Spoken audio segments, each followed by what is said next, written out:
Welcome everyone to Lake Superior Interfaith Community Church Zoom service. And so I would like to start with my prayer that I love. I give thanks to Mother, Father, God for bringing us all together as we support each other in the knowing we are all directed and supported through the love and power of God. And so then there's a statement of intent. We are fortunate to have a variety of speakers for Sunday services. And by using guest speakers, we gain wisdom from all those who share. This is a church where we can worship the God of our own understanding, a place to experience joy and be uplifted, a place where we can gain strength and inspiration to share with all we meet throughout the week. We invite you to join us in this celebration of life to nourish your spirit and enjoy the company of kindred souls. Before you all, I see you all have muted yourself, but if you'd like to unmute, and if for anyone who has any announcements, are there any specific announcements anybody would like to say? I have a prayer request. Prayer request, okay. I just found out this week that one of my friends from ministry school, who was actually also one of my teachers, is having horrendous mental health issues. So I'd like to ask prayers for Lori. Lori, okay, I'll write that down. Anybody else have a request? I do. Okay. I'd like to ask for prayers for my friends John and Barb Botker. They're both going through physical challenges of their health, and also their son is in a really bad place, and that's bothering them terribly. Their son's name is Ryan. Prayers for them, please.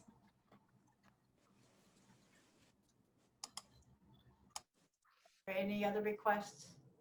I'll ask for prayers for myself, Jill, for pain and healing for my pelvic area. Okay. You. Janet, you had your hand up, but you're muted. Oh, sorry. No, Janet is trying to talk, but she's muted. Not us, a different. Jan Averill. Janet Averill, unmute yourself. She's talking and we can't hear. Mute. Thank you. Okay, I'm sorry. Okay. Anyway, I wish to thank you for the prayers that have been sent to my daughter Kimberly and my daughter Kelly and granddaughter Isabella. And I would just like to ask for continued prayers for her healing her L1 disc from the accident she had a couple of weeks ago. It's been a struggle. And for myself, I have got a sty on my eye and I was going to hide this morning because it's just big. I would really like prayers for the sty to be healed and go away. Thank you. Thank you, Janet. Laura Whitney, heading into radiation for about 6 weeks. That's on a daily, 5 days a week basis. So any well wishes, I appreciate. Absolutely. Thank you. Thank you, Laura. I haven't heard anything. I've been meaning to call JD and I have yet to do that, but I'm guessing continued prayers for him would be in order. Thank you, Carol. I was going to call him this week and I didn't write it down. Yeah. I'm writing JD, big letters. I wrote it down, so I'll get to it today. Yep. Yeah, okay. All right. Is there anything else? Otherwise, we'll go to the principles and then we can mute ourselves again. Here's the principles, okay? We believe in infinite intelligence. We believe that a phenomena of nature, both physical and spiritual, are the expression of infinite intelligence. We affirm that a correct understanding of such expression and living in accordance therewith constitute true religion. We affirm that the existence and identity of the individual continue after the change called death. We believe in our universal connection in spirit and that there is a communication between the spiritual and physical worlds. We believe that the highest morality is contained in the golden rule. Whatsoever you would that others should do unto you, do we also unto them. And we affirm the moral responsibility of individuals and that we make our own happiness or unhappiness as we obey or disobey nature's physical and spiritual laws.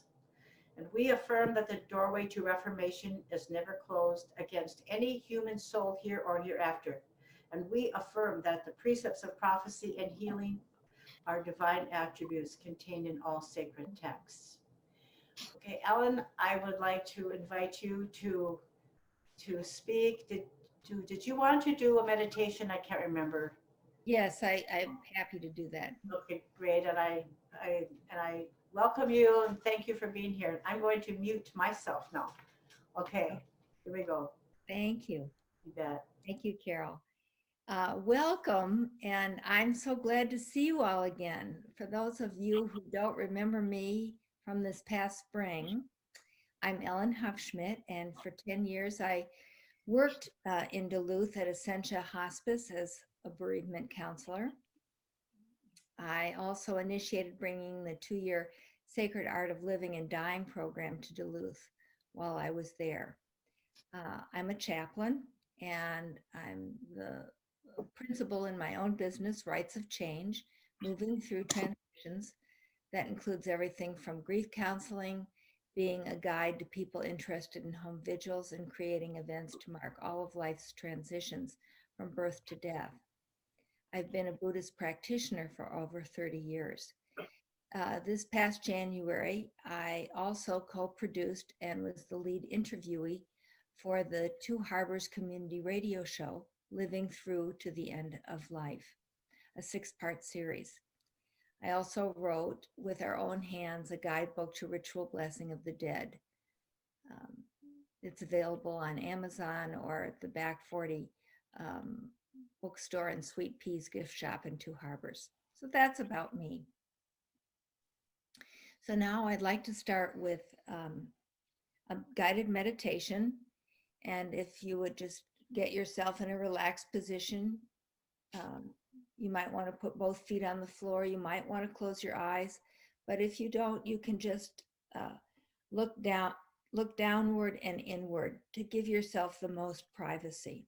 If you want to turn off your screens visually, you can, but you don't need to. So I just invite you to take maybe 3 big breaths with a longer out breath than usual. So we might take in a 4 count, 1, 2, 3, 4 in breath, and an exhale at a 6 count. Really let all that air out.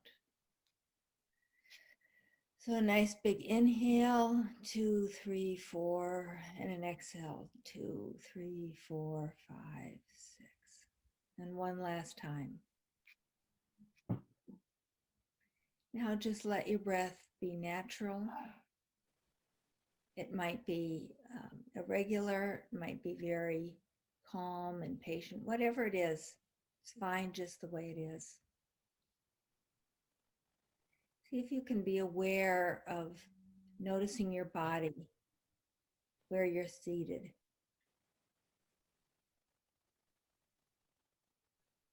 Can you notice the clothing touching your skin? Just being open and accepting to what is. We notice our breath, some of us through our nose, some through our chest, some in our belly. Wherever you notice it is just fine.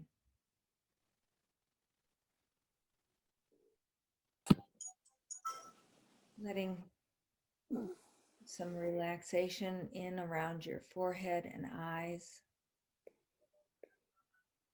down through your jaw. Just opening yourself to being as spacious as you can be, through your neck and your shoulders, letting any stress out, down your arms and through your fingertips.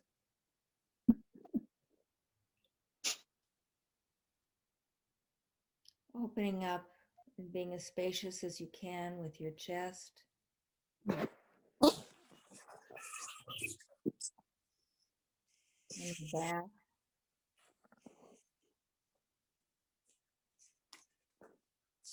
Noticing your belly, letting it be as spacious and take up as much space as it needs. Applying no restrictions. Noticing your hips in your chair and on down your legs. Letting any undue stress or holding or tightness just flow right out the bottom of your feet.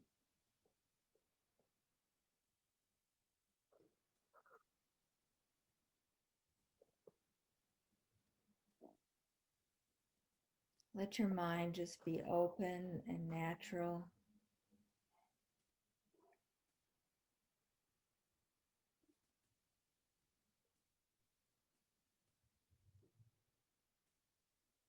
Just being here in the presence of your friends, in your own mind. Your own mind.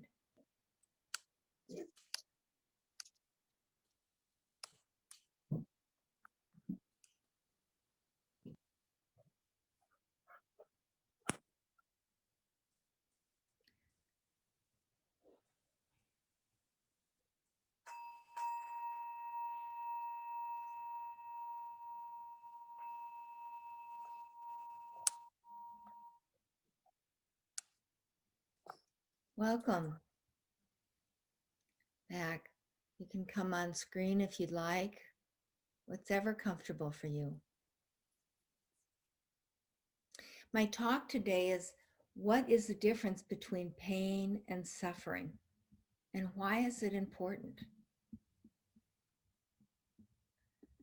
So we often use the words pain and suffering interchangeably, but actually making a distinction can help us in our coping. I share this information with you the day before Memorial Day because tomorrow is a day we honor our loved ones who have died. May this talk help you make that day a good remembrance. If I can relieve you of unnecessary suffering, I would like to do that. So here's a little background information. Pain is inevitable in this lifetime. No one goes through life unscathed from painful experience. This includes death of loved ones. If we live, we will experience the loss of someone or something that dies. It's just part of being human. Of course, there are also losses of dreams, health issues, wishes for opportunities that don't happen. I think you get this. I hope this makes some sense that we just have to face pain.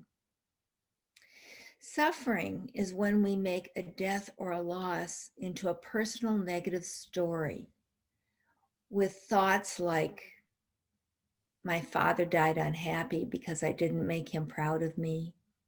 My child died because I didn't care for him or her enough.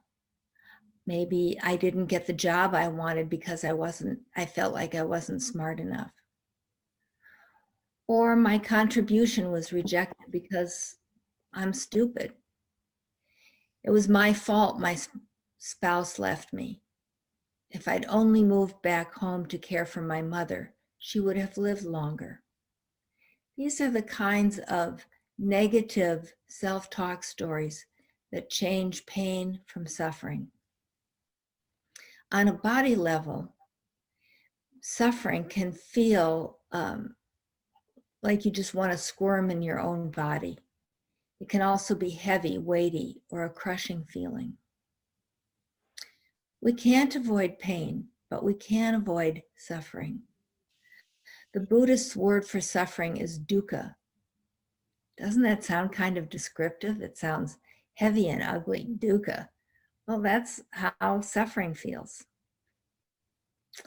Suffering is optional. It is our conditioning of past habitual patterns that the mind has practiced over and over again, and the current choices that continue these patterns, which will determine if we increase the pain or not.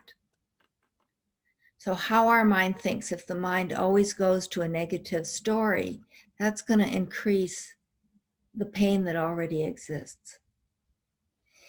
It makes me think of a Native American story that you probably have heard of, the two wolves. One is angry and mean, and the other is friendly and happy. Whichever one you feed is the one that survives. So today I'm suggesting choosing the pain over suffering. We need to practice feeding wholesome messages of compassion and loving kindness to ourselves. So when the stakes get high and we are facing a loss, we can go back to those loving and compassionate feelings and not add on to a story that adds negative interpretations. Making a negative story about ourselves is unnecessary. It's unhelpful and hurtful. It is pain plus a kind of mental self-torture. This kind of add-on story creates and brings us to this place of suffering. Our minds can easily fall into thinking that if we create a story, we'll be able to escape the pain. It doesn't work that way. Blame, doubt, or guilt only increases our pain. I'm sure we've all known ourselves or others at a time that have taken on a less than positive story when there's been a loss or a death. This approach tries to create movement away from the practical truth. Not the practical, the painful truth. That's bad enough. But these approaches just do not work.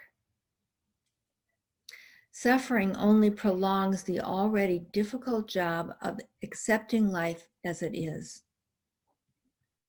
Making an experience personal, meaning the experience is all about me, adds to a false sense of identity. Makes me think I'm either all good or all bad. And either of those dichotomies, good or bad, leads to a lot of harsh judgments that create suffering. In these ways, we lose our equanimity, our perspective, and our emotional balance. I have a metaphor, and I hope it will be helpful. Each spring, most of us can relate to the planting season. During the winter, some plants may have died. You can't make your garden beautiful again without the work of pulling out the dead plants and weeds. Weeds being the unnecessary baggage that comes with any garden. In order to do the work of creating beauty, you need to do the work of weeding. It is not necessary to blame ourselves.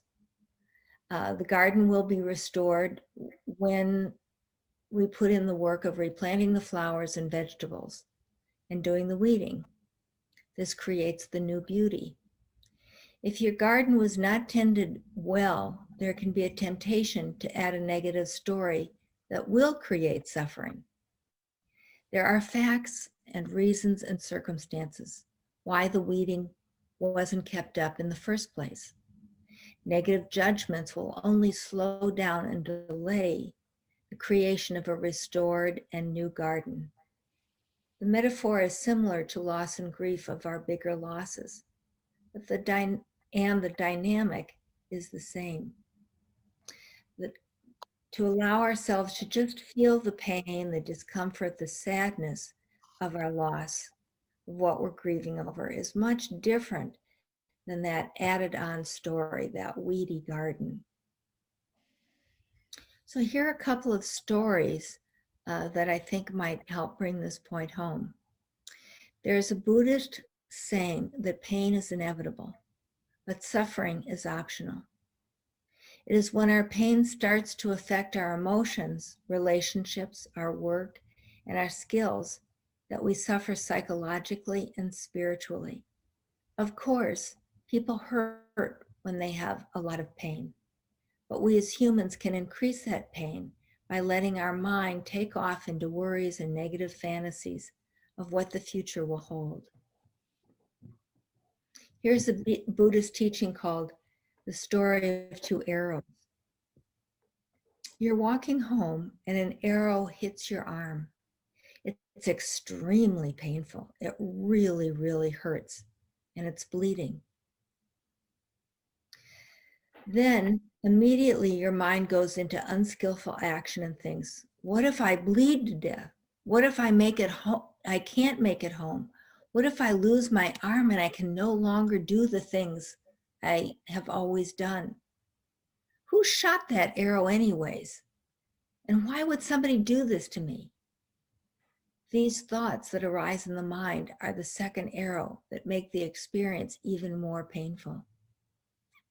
As human beings, we often get caught up in worrisome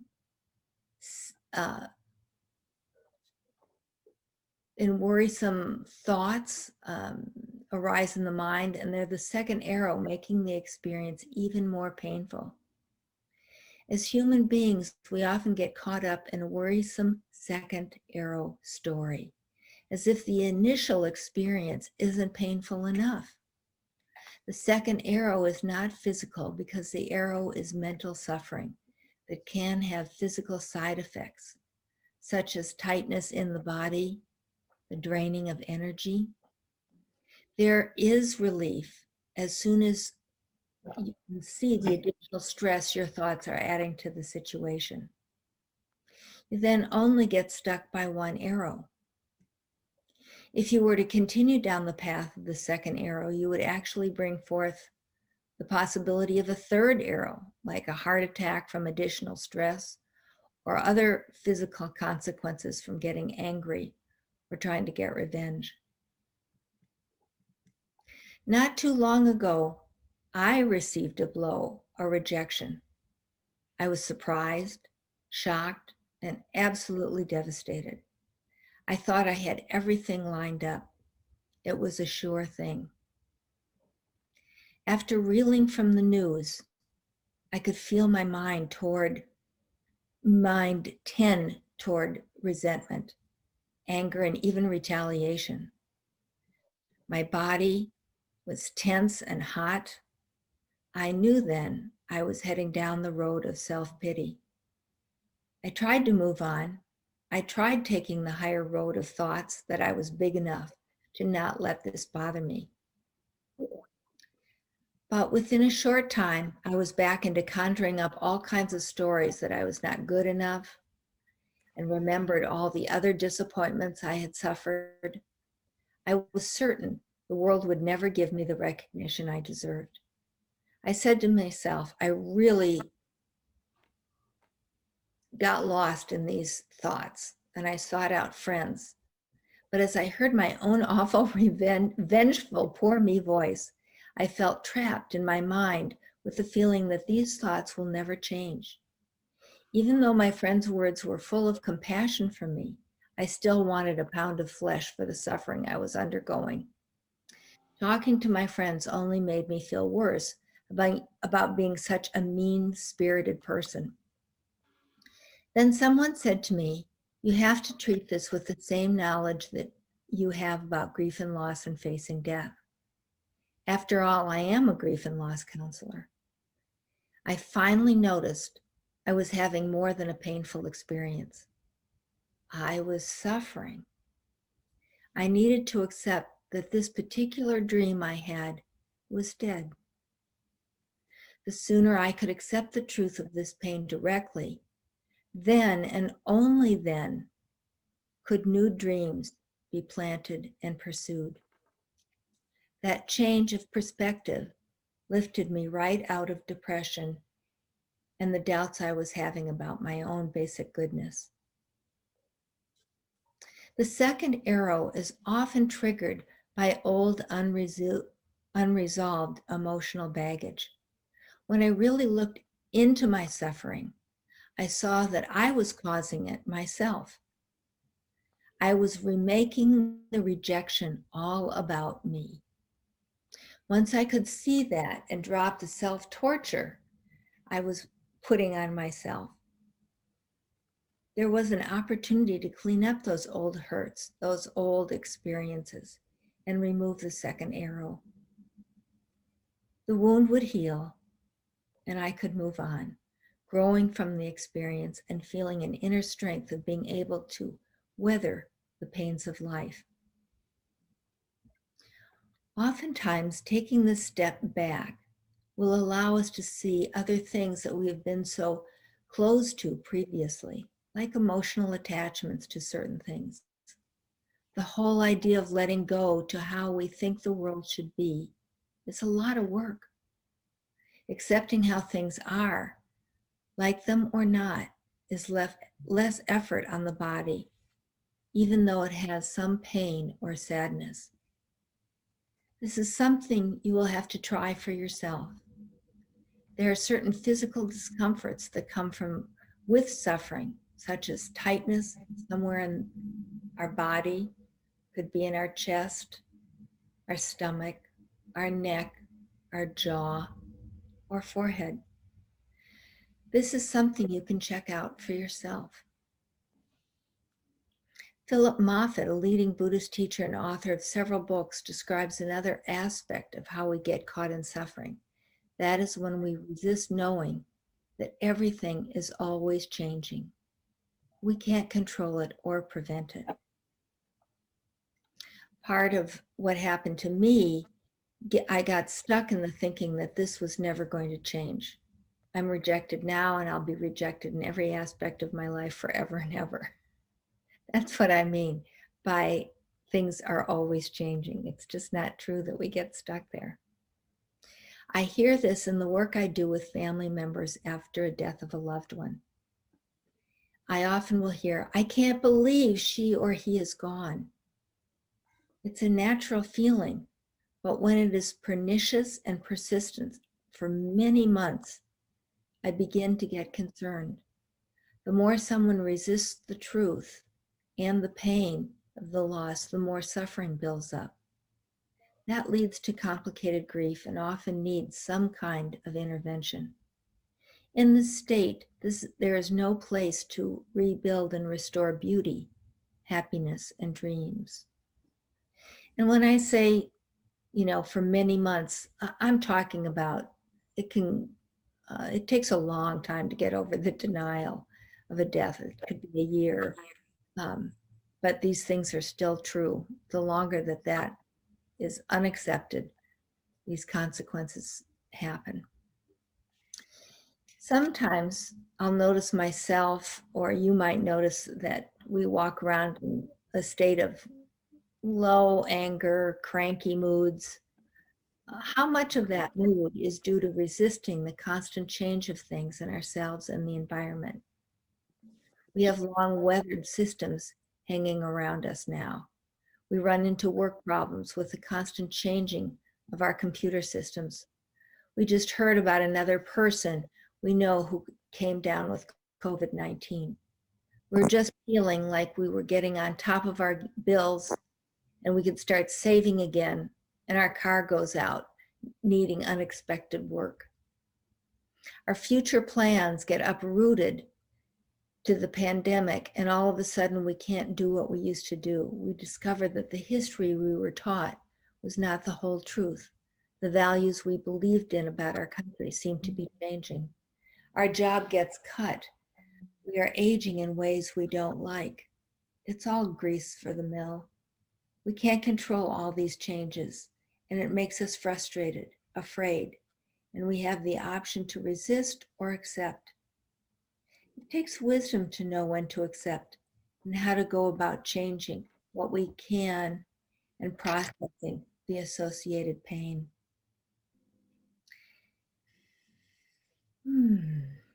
I invite you to join me in another short guided meditation to notice what is happening in our bodies at this time after listening to the things I said, to get a better idea of where we are in the acceptance resistance continuum of pain versus suffering. So I'd like to invite you to once again go inward, notice your breath, relax. Just notice what's happening in your body. Where is there sensation?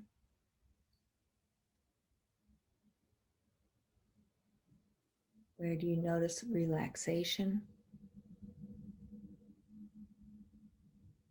Where do you notice tension, ease? The places to check out are around the eyes and the jaw.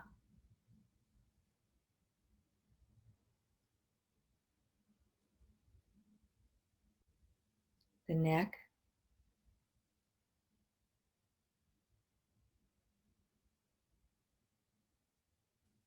Chest. Throat. Or in the stomach. Is there anything that can be held with more ease? What in your own life may have turned towards suffering? Where are you resisting, accepting things just as they are?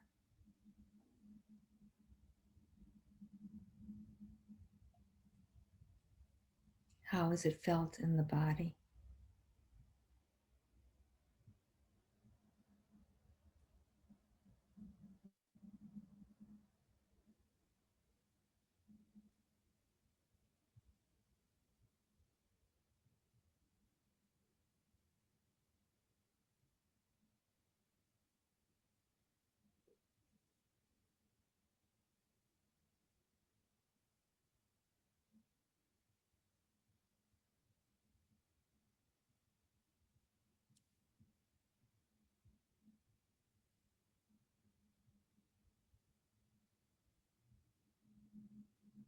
If your mind has wandered, it's okay.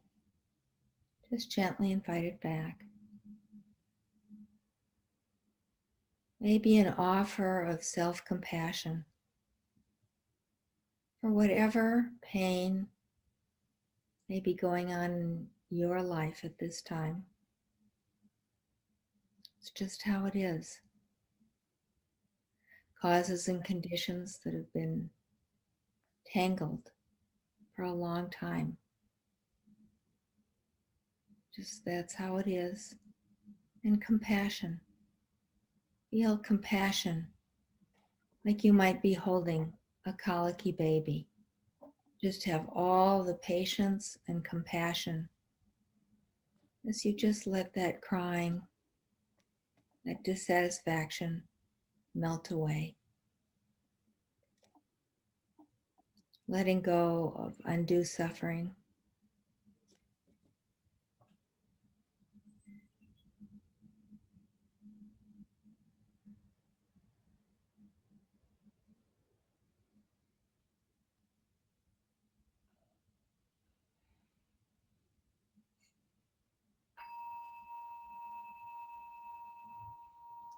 Thank you.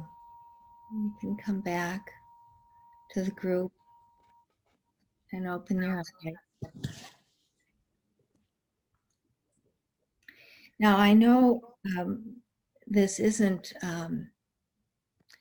customary being open for questions and comments, but if you have any,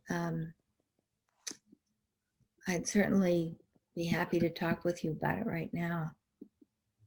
It is definitely customary, Ellen. We are doing this, and we encourage questions, comments after we're opening up, learning, Anyone have any comments or questions? Please come forward. Have to unmute yourselves. Go ahead, Sue. Sue does.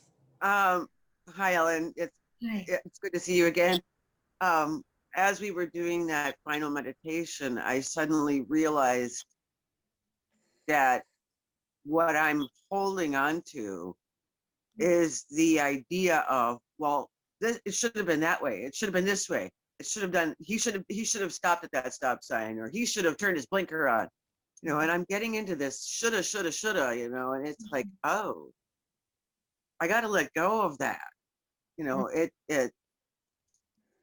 I felt like I did a pretty good job releasing or going through the grief process with my mother Mhm. years before she died, because I knew what was happening, and I felt pretty proud of myself for having gone through it that way. And because with her, I did the same thing. She should remember that. She should remember that. She should, and it wasn't going to happen. So, now that I feel like I've just transferred that, this should have been this way, it should have been that way, is one of those core beliefs that I have to remove. And I have to, do you have any quick short tips for how to change that statement in my head? Well, you've gone a long way. You've woken up to noticing that level of suffering. That's the big deal. It's so human to go to that place. It's very natural. Well, you might not know this, but the mind, for most people, when there's a vacuum of time and space and activities, and we're just with ourselves, it will lean towards the negative. Hmm. So that's very natural for this to happen. But now you've woken up. So now every time you notice that thinking, you have to go to some kind of loving statement like, I'm fine just the way I am. This is just what happened in the world. There will be a time for new dreaming. Whatever, think of a substitute for when you notice yourself thinking that way. And it's a practice. And then all of a sudden, you'll notice things will be easier. Oh, good. Thank you. For bringing that forward. It's so human. Anyone else have anything that they'd like to comment or say? Thanks, Ellen. Oh, I'm sorry, I didn't see your hand, Denise. That's okay. It was a quick one. Go ahead. You go ahead. I just wanted to thank Ellen, and it was really nice to get the gentle reminder that pain is normal, but suffering really is self-inflicted. Mm-hmm. And I was just really grateful to get that reminder today and be able to, I guess, I don't know what the correct word is, be stronger. And I can accept the pain. It's sometimes my mind always wants to know. I'm a curious person and I want to know why and what, and I want to figure things out, and I need to let more of that go. I do on little things, but some big things, it just seems like the bigger the issue, the closer to me, like little things like fellow drivers, I can let that go. But when it's somebody like very close to me in my family or close circle, that's when I feel I turn on the suffering button. So anyway, thank you for your talk, and I really appreciated it. Thank you. Thank you, Denise. Let's see. I know Laura had her hand up, and so did Carol. Let's do those two, and then. I want to thank you. And for me, my experience is pain always involves, suffering always involves victimhood, making myself a victim somehow. Mm-hmm. And it also, the should-haves are always an attack on others and myself. They're always a judgment. Mm-hmm. And I'm getting better at releasing both. But your example of the garden and the weeds was a really powerful reminder for me, because one of my to-do list things year after year that never gets done as a yard that is just always full of more than I want to or can deal with. I'm doing better this year, but the reminder that I've experienced a couple of times is, okay, I made some progress. And I don't have to do everything all at once. I don't have to do it perfectly. It's not affecting anybody but me. And so to stop beating myself and everyone else up. So thank you. Just another reminder. And, you know, it's not, these things don't happen personally. You know, they just happen in the world. And it's just such a natural tendency. And then it's a practice. And you want to keep up that practice of having good thoughts. There's something called loving kindness, where you just tell yourself, I'm fine just the way I am. May I be safe and protected. There's some phrases. And keep that up, because hard times do come. And so if we can fall back on a practice, that really helps us. Thanks, Carol. And Laura, and I know your hand was up. Well, the two arrows, the situation itself, and then what you do with that situation. So I've always thought I've had a rather healthful lifestyle, but certainly there's been room for improvement. So I don't know if I was surprised with a breast cancer diagnosis, but I just thought, I have to approach this as peacefully as I can, that is, I'll get the most benefit from whatever it is I'm doing. And it's been, because the treatment certainly isn't, it isn't my preferred lifestyle choice of, chemotherapy and radiation. It's not a thing I would, be gravitating towards, but the peace has come by just allowing and accepting, and that's been really very nice. And I've been extremely well supported. And then there's that second arrow where where the suffering is. And I've told a lot of people, I've said, I haven't suffered during this. And, this is, of course, before your talk. And it's true. I don't feel like I've suffered. Although I can make myself suffer if I start worrying about this next course of treatment. So I just really appreciate that distinction and that two arrow story. And also the reminder about watching kind of that low level of, what did you say, angry and cranky mood, where it's just those little things that aren't the way you think they might, that would be best perhaps, or whatever it is. So thank you for those levels. And I just really, really appreciate your talk today. So thank you. Thank you, Laura. And you bring back it's a challenge, but it's one worth doing. It's one worth practicing, just even noticing that bad mood, and that we might have a choice about that. Oh, well, we always do, whether we take it or not. Right. Thanks, Laura. Thank you. Was there someone else? I just wanted to comment a little bit. I really enjoyed your story and the thing about pain versus suffering. And what came to me is the thing that affected me within the last 2 years was the family dynamic changed radically, and I just can't, I'm having trouble accepting it. Mm-hmm. And so I've sort of put it aside, and I'm continuing on with my life, but it eventually comes up, and like when I start thinking about it today, it's like I've got to see him on the way home, and I don't know how it's gonna work. Mm-hmm. And so it's hard to let it go, Yeah.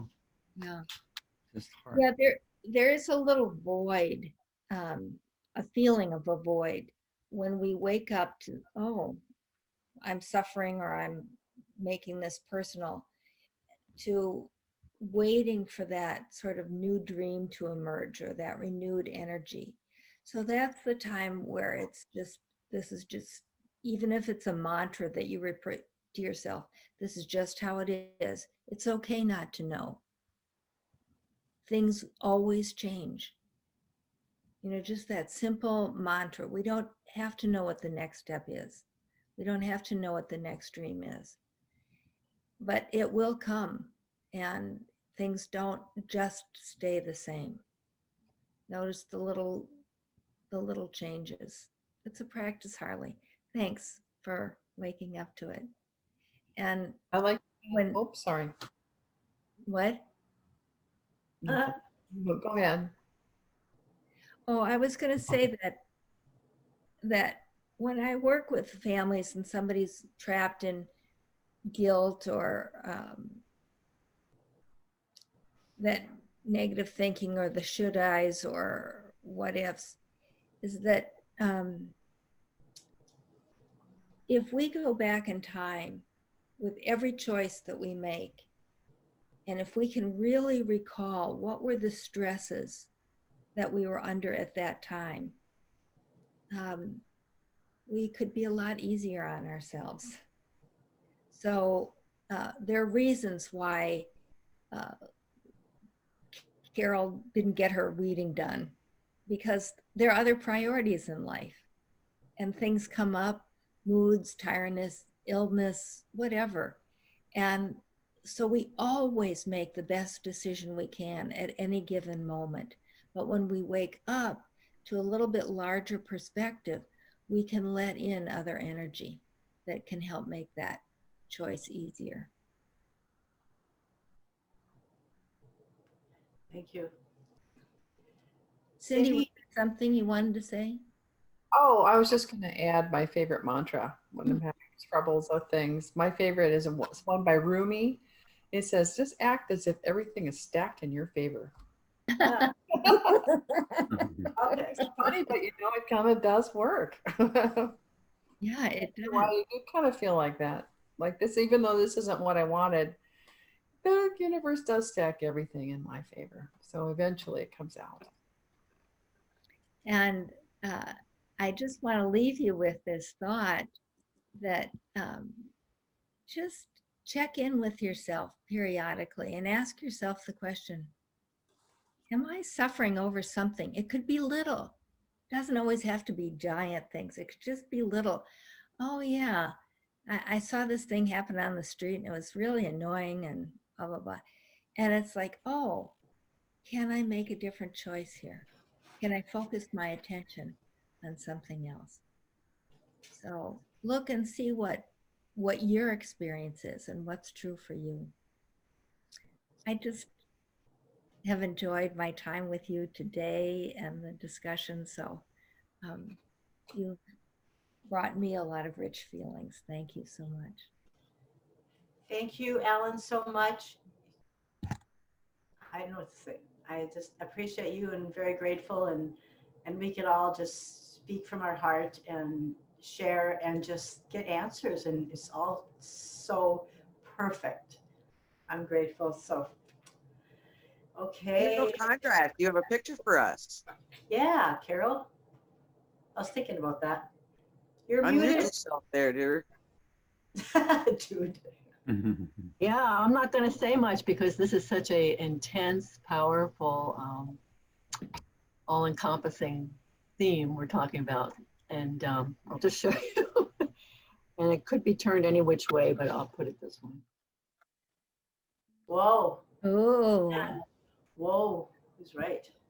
So thank you, Ellen. It's always wonderful to get the Buddhist perspective, especially from your deep understanding of their look at life, and everyone else's. I'm glad that there was so much sharing. Yes. Can I see your picture again? Sure.